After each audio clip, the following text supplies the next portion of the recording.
Hello नमस्कार दोस्तों। आज हम बात करेंगे एमआरएफ स्टॉक के बारे में। और कल भी हमने इस स्टॉक के ऊपर चर्चा की थी और कहा था कि स्टॉक में गिरावट रह सकती है और कब रहेगी, जब स्टॉक हमारे पिछली कैंडल जो इन्वर्टेड हैमर बनी थी उस कैंडल के लो का ब्रेकआउट करती है तो।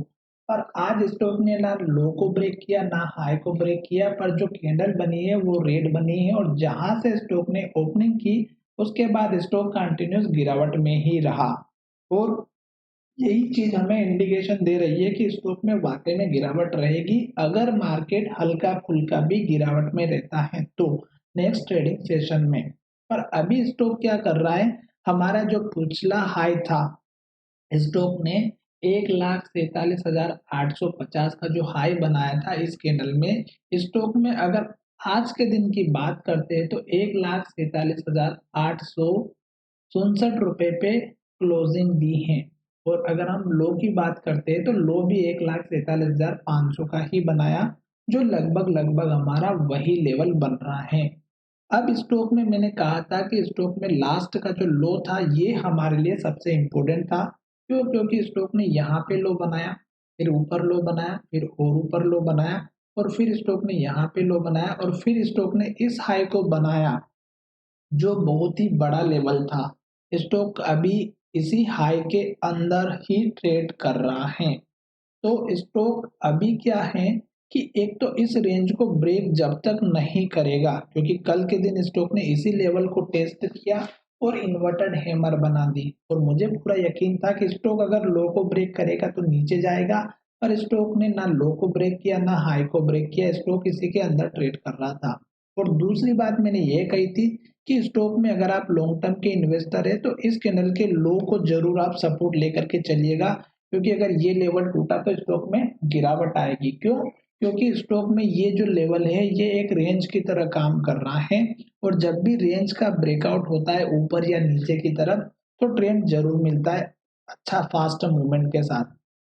और कहा था कि स्टॉक ने ये जो इन्वर्टेड हैमर बनाए, अगर इस कैंडल के लो का ब्रेकआउट होता है तो आपको जो सपोर्ट लेवल रखना है वो इस कैंडल के हाई का रखना है, जो यहाँ पर हमारा पहले रेजिस्टेंस का काम कर रहा था और अब हमारा काम कर रहा है सपोर्ट का।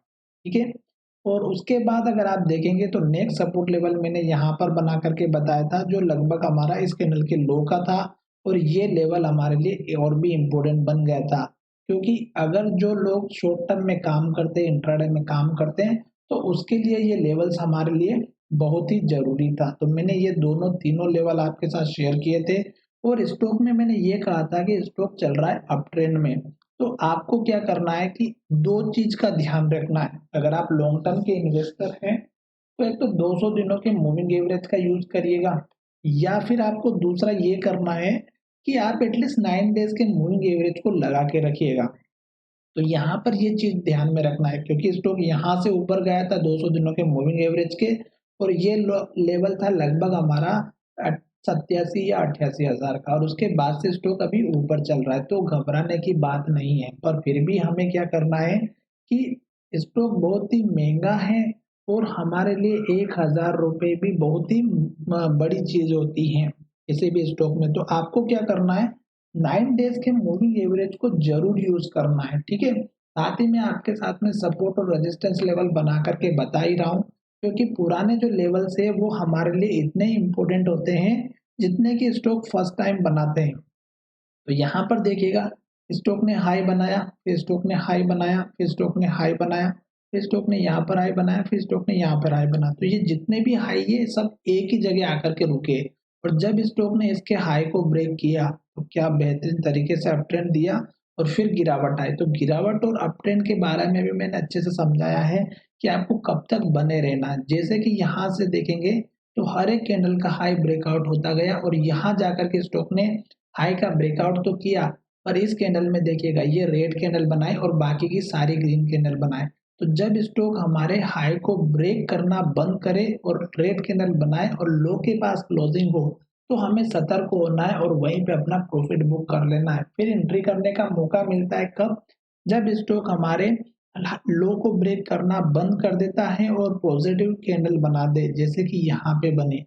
तो आपको क्या करना है कि जो पुराने हमारे लेवल्स होते हैं उसी को टेस्ट करता है स्टॉक, अलग से टेस्ट नहीं करता है।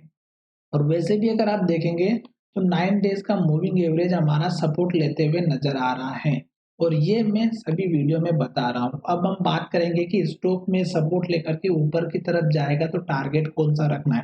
टारगेट आप इसी कैंडल के हाई का रखना 1,50,000 का।